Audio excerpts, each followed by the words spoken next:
Sphagnum के पहले video में हमने स्पैग्नम की संरचना के बारे में मैंने बताया था।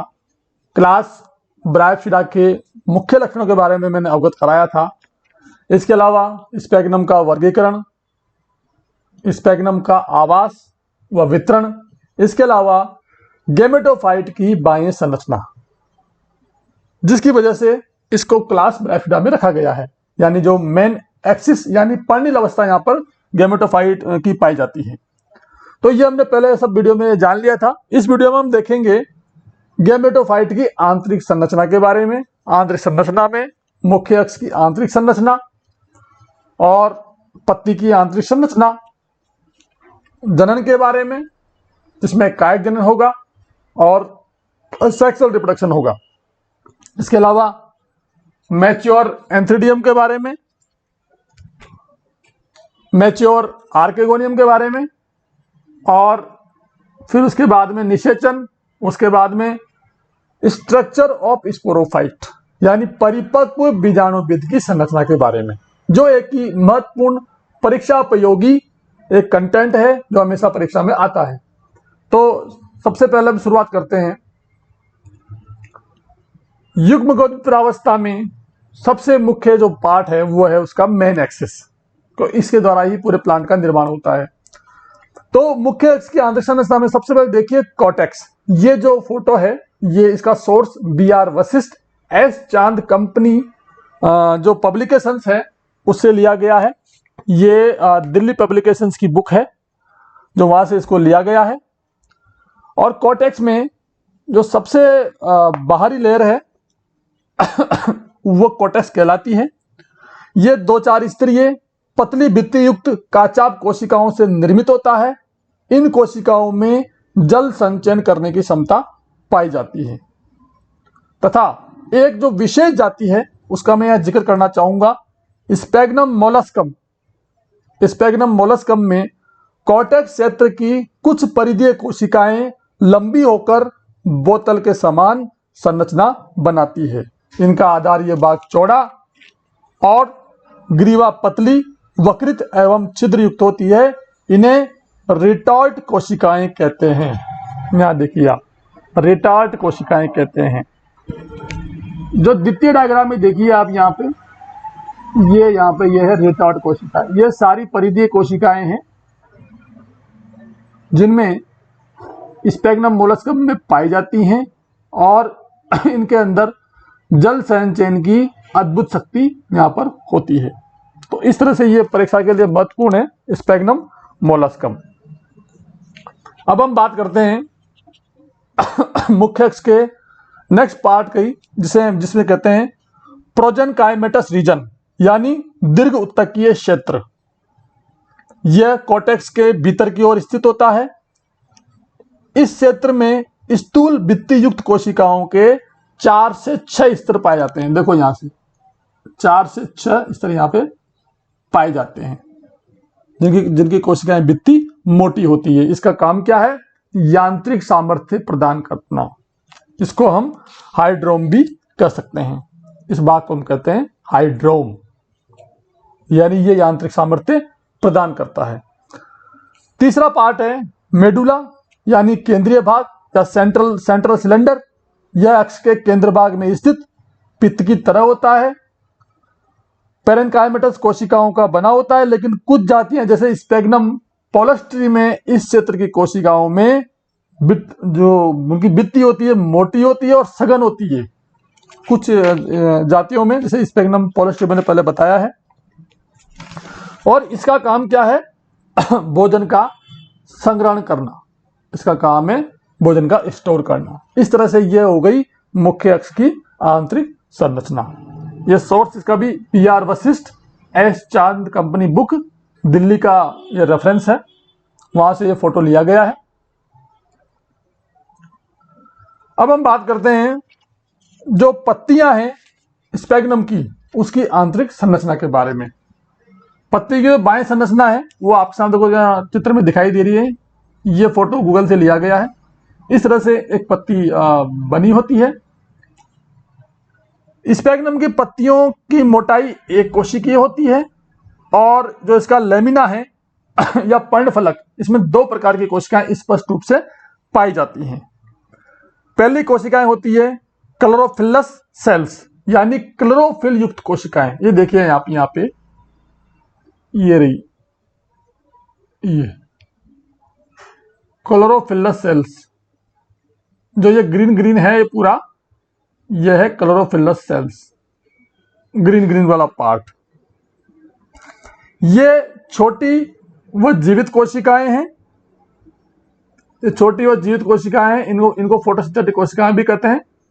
छोटी व जीवित कोशिकाएं हैं और ये काम करती है, इनमें पाए जाते हैं बिंबाप क्लोरोप्लास्ट, बिंब के समान इनमें क्लोरोप्लास्ट पाए जाते हैं और इनका कार्य है फोटोसिंथेसिस करना, प्रकाश संश्लेषण इनका मुख्य कार्य होता है।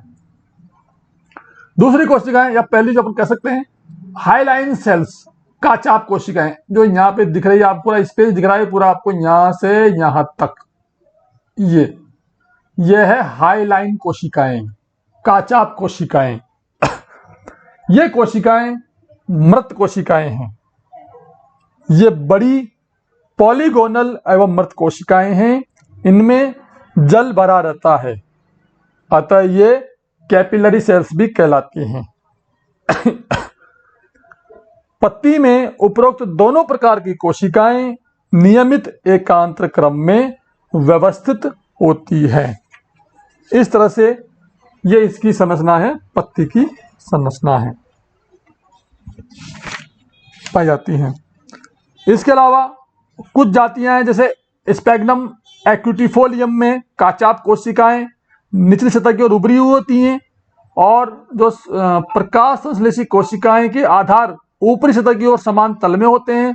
स्पैग्नम टेनेलम में काचाप कोशिकाएं ऊपरी सतह की ओर उभरी हुई होती हैं तथा प्रकाश संश्लेषी कोशिकाएं जो उनका आधार है निचली सतह की ओर समान तल में होते हैं। कुछ अन्य जातियां जैसे स्पैग्नम स्क्वायरसम में काचाप कोशिकाएं दोनों सतहों की ओर उभरी हुई होती हैं तथा जो प्रकाश संश्लेषी कोशिकाएं हैं इनके मध्य तुर्कु आकार में दिखाई देती हैं। इस तरह से अलग अलग जातियों के बारे में मैंने आपको बताया। अब हम बात करेंगे जनन के बारे में। जैसा कि हम जानते हैं ब्रायोफाइट में 2 प्रकार से जनन होता है, बार बार रिपीट कर रहे हैं इस बात को हम, कायिक जनन और लैंगिक जनन। तो सबसे पहले बात करेंगे हम वेजिटेटिव रिप्रोडक्शन की, कायिक जनन की। कायिक प्रवर्धन कुछ विशेष शाखाओं के द्वारा होता है, इन्हें नव शाखाएं या नवीकरण शाखाएं भी कहते हैं, इनोवेशन ब्रांचेस कहते हैं। ये मुख्य अक्ष पर उपस्थित पत्तियों के कक्ष से अन्य सामान्य शाखाओं की भांति डेवलप होती हैं। ये शाखाएं मुख्य अक्ष के समान मजबूत होती हैं तथा इनकी वृद्धि ऊपर की ओर होती है। पौधे के आधारीय भाग की प्रगामी मृत्यु, प्रोग्रेसिव डेथ होने पर नवीकरण शाखाएं मुख्य अक्ष से अलग होकर नए पौधे के रूप में विकसित होती हैं। यह इसका, और यह एक सामान्य विधि है स्पैग्नम की। और कभी कभी क्या होता है कि ये अलग एक सामान्य विधि बता रहा हूं दूसरी में, कभी कभी क्या होता है कि जो प्राथमिक प्रथम प्रोटोनीमा है वो भी सहायक होते हैं कायिक जनन में। उनकी जो उपांतर कुछ कोशिकाएं होती है वो मेरिस्टेमेटिक हो जाती हैं और उनके विभाजन से एक बहुकोशिकीय हरे तंतु का निर्माण होता है और उसका शीर्षस्थ भाग एक चपटे थैलस के समान द्वितीयक प्रथम तंतु बनाता है और उस पार्ट से, उसकी किसी भी कोशिका से लीफी गैमेटोफोर का निर्माण होता है। इस तरह से कायिक जनन की मैंने यहाँ पे 2 विधियां बताई है। पहली विधि तो इनोवेशन ब्रांचेस से है और दूसरी विधि में प्राथमिक प्रोटोनीमा है या प्राथमिक प्रथम तंतु यहां पर है। अब हम बात करेंगे सेक्सुअल और रिप्रोडक्शन की। स्पैग्नम में लैंगिक जनन विशेष शाखाओं पर विकसित जननांगों के द्वारा होता है, सेक्सुअल रिप्रोडक्शन। और ये शाखाएं सामान्य शाखाओं की तुलना में छोटी, सघन व पर्णिल होती हैं। छोटी, सघन व पर्णिल होती हैं। स्पैग्नम का पादप डायोसियस भी हो सकता है और मोनोसियस भी हो सकता है, यानी एक लिंगाश्रयी यानी मेल पादप अलग और फीमेल पादप अलग, अथवा उभय लिंगाश्रयी यानी मेल फीमेल दोनों एक ही प्लांट पर ऑर्गन हो सकते हैं। दोनों प्रकार के सेक्स ऑर्गन एक दूसरे से पृथक स्वतंत्र शाखाओं पर डेवलप होते हैं, और जो ये शाखाएं हैं ये मैंने पहले बताया सघन और पर्णिल होती हैं। इस तरह से विशेष शाखाओं के द्वारा स्पैग्नम में लैंगिक जनन की प्रक्रिया संपन्न होती है। और जनन में हम आगे बात करें तो सबसे पहले बात करते हैं हम पुंदानीय शाखाओं की। आप डायग्राम में देख सकते हैं, ये सारे डायग्राम गूगल से लिए गए हैं, इनका सबका सोर्स है गूगल। ये देखिए आप, ये एंथ्रीडियल ब्रांचेस है, कायिक शाखाओं से छोटी, इनमें ऊपर से जो पत्तियां छोटी होती हैं, रंग पीला होता है, वो भूरा होता है, और प्रत्येक पत्ती के कक्ष से पुंदानी का निर्माण होता है। ये देखिए यहाँ पे, ये यहाँ से यहाँ तक है इसका, ये लीफ का कक्ष है ये वाला, और इस कक्ष से निर्माण होता है जो गोल गोल ये है पुंदानी। ये रही पुंदानियां बहुत सारी है यहाँ पे, गोल गोल यहाँ पे ये है पुंदानियां। ये अगर इसका हम अनुदैर्घ्य काटें तो देखिए आप, यहाँ पे ये स्टेम है इसका, और ये पत्तियां हैं, और यहाँ पे जो ये दिखाई दे रहे हैं यहाँ पे पुंदानिया, एंथ्रीडिया, ये कुछ तो विकसित हो रही है, कुछ मैच्योर हो चुकी हैं, और ये इसका अनुदैर्घ्य काट आपको पुंदानियों का विकास होता है अग्राभिसारी क्रम में।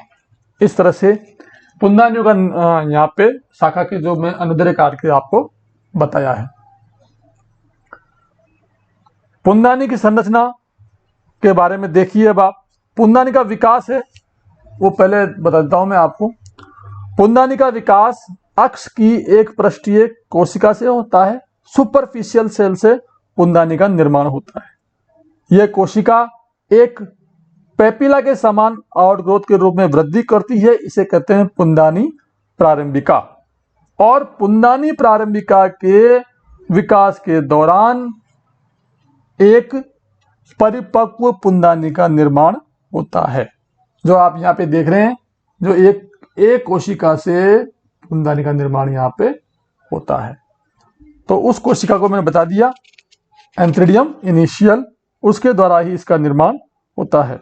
सुपरफिशियल सोल का परिवर्धन हो जाता है एंथ्रीडियम इनिशियल में, और उस कोशिका के बार बार उत्तरोत्तर विभाजन से निर्माण होता है पुंदानी का। तो इस तरह से पुंदानी का निर्माण हमारे यहाँ पे हो चुका है। पुंदानी जो होती है वो 2-4 स्तरीय पुंदानी वृंत के ऊपर लगी होती है।